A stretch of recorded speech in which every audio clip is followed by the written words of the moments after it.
dumating na yung araw na ihihiwalay na natin yung dalawa nating inakay.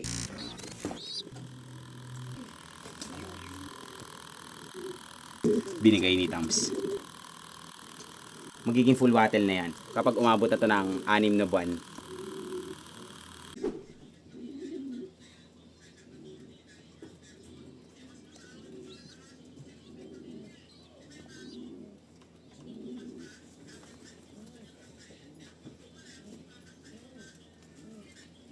Pero, bago natin ilipat to sa grow out, ikukumpara na natin sila sa isa't isa. Ang kalapati na to.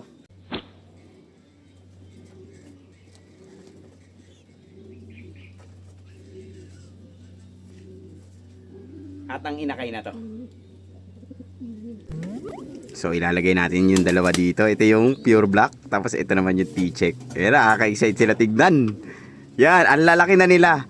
Guys, tignan nyo maigi, magkaiba sila ng tayuan. Yung isa mas confident siya. Ayan o, nagmumantikas tumayo ng T-check natin, guys. No, although hindi siya ganun kalaki. Mas malaki talaga yung pure black. Ayan o, tingnan nyo. Yung pure black naman, ito ay ang haba ng tuka tsaka ng ilong. Naging sobrang haba, guys. Ayan o. Ang balak lang natin pahabain yung ilong pero humaba pati tuka. Itong isa naman, nagmukhang makapal yung tuka nito. Kasi maiksi. Ayan o, nagmukhang makapal, nagmukhang mataba, pero yan, lamang lang siya sa tikas. Kasi yung isa parang hindi masyadong confident, no? Hindi pa siya sanay mawalay sa kanyang parents. So makikita nyo guys, pareho silang mga inakay. At saka pareho silang blue base. Yung isa ay spread, ito spread. Tapos ito naman ay non-spread na T-check. So guys, ang una nating sisilipin, syempre yung tayuan nilang dalawa. Boom! Ayan na. Makikita nyo guys, obviously, mas mahaba yung leeg nitong pure black. Itong nandito sa kaliwa. Tapos yung itong nasa kanan naman, medyo mas malapad siya, no? So, mas maiksi kasi siya eh. Ayan, maiksi yung binti niya. Yung pure black, hindi masyadong tumatayo ng matikas. Parang natatakot siya. Hindi siya komportable dito sa cage, no? Kailangan natin tumasanay sa cage. At negative kasi pag hindi siya tumayo ng maayos. Yung isa naman malapad na eh. Ayan, no?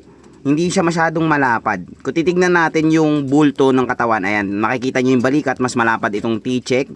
Pero itong pure black ay hindi masyado, pero mas mahaba siya. Di hamak na mas mahaba yung katawan niya. Tsaka, saktong-sakto yung proportion, guys. Ito silang dalawa, oh. Ayan. Makikita nyo, guys, mas maliit talaga yung T-check natin. Mas matanda to ng 1 linggo kaysa dyan sa pure black. Ngayon naman, stance ang titignan natin. So, ito yung T-check. Makikita nyo guys, ang ganda ng paa niya, yung buka ng paa niya. Oh. Ayan, malawak. Tapos, maganda rin yung tayo niya. Proportion siya guys. Ayan, nakikita nyo. Diba? Ayos na rin. Pati yung buntot niya, maiksi yung katawan, at maganda yung tayo. Mahaba, tumayo. No? So, although maliit to na kalapate, ito naman yung pure black. Ayan, makikita nyo. Ayaw tumayo talaga. Oh. Ayaw talaga niyan tumayo. Mahaba binti nito, kaso nga lang parang nahihiya siya. Ang haba ng liig, oh. Oh, 'di ba? Ang haba ng liig niya, guys. At ang haba ng tuka talaga yung hindi ko maiwasan tignan eh, no? Ito kasi yung mga feature na favorite ko tignan sa kalapati, tuka.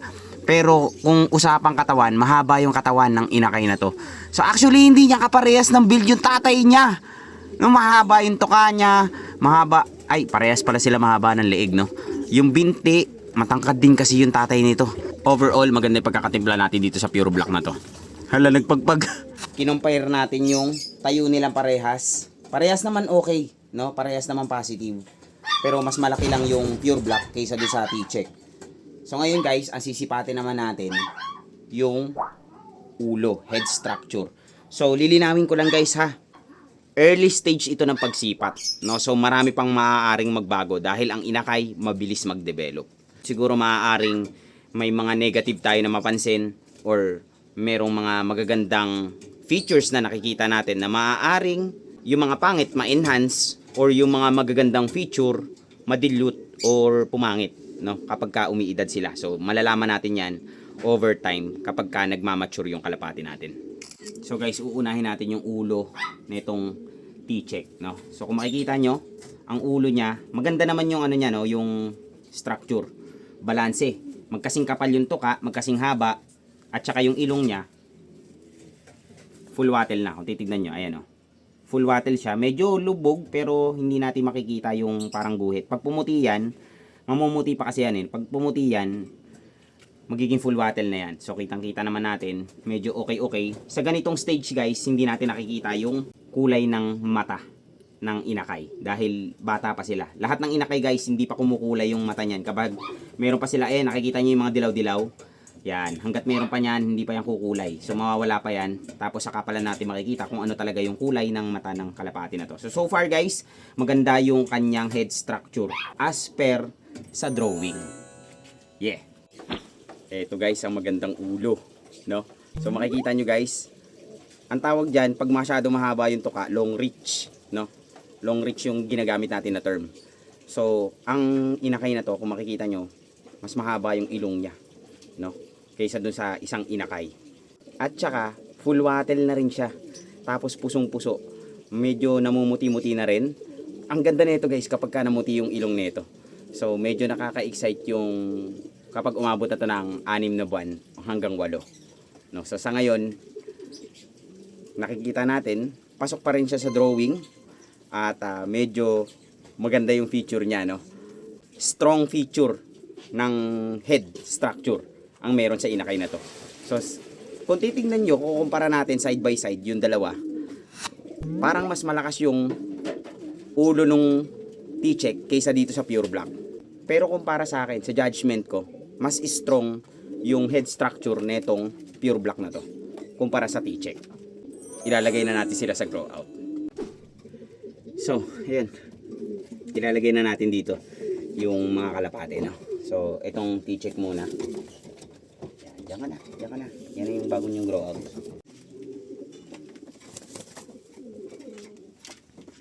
Yan. So, diyan na kayo. Yan. Siguro, maninibago pa tong dalawa nito. Pero kapag ka nasanay na yan sila dyan, malalaman din nila na silang dalawa na ngayon na magkasama. Hanggang mailipat natin sila dun sa barako section.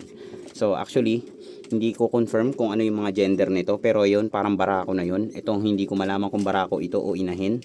So, may mga galawan kasi itong pure black na parang parang inahin no? So siguro dahil pa baby siya. So yun guys, nilipat lang natin yung dalawang inakay, kinumpare na rin natin sila sa isa't isa. So yun lang kasi yung pwede nating mai-compare sa kanila sa ngayon, head structure at saka yung tayo, at saka yung bulto. So sa susunod guys, ang pagkukumparahin naman natin etong pure black na anak ni Murky. Yan yung pinakaunang pure black na nag-hatch dito sa akin. Yan yung pinakauna guys sa loob ng 3 taon. Isang beses pa lang ako nakapagpalabas ng pure black at ito yun.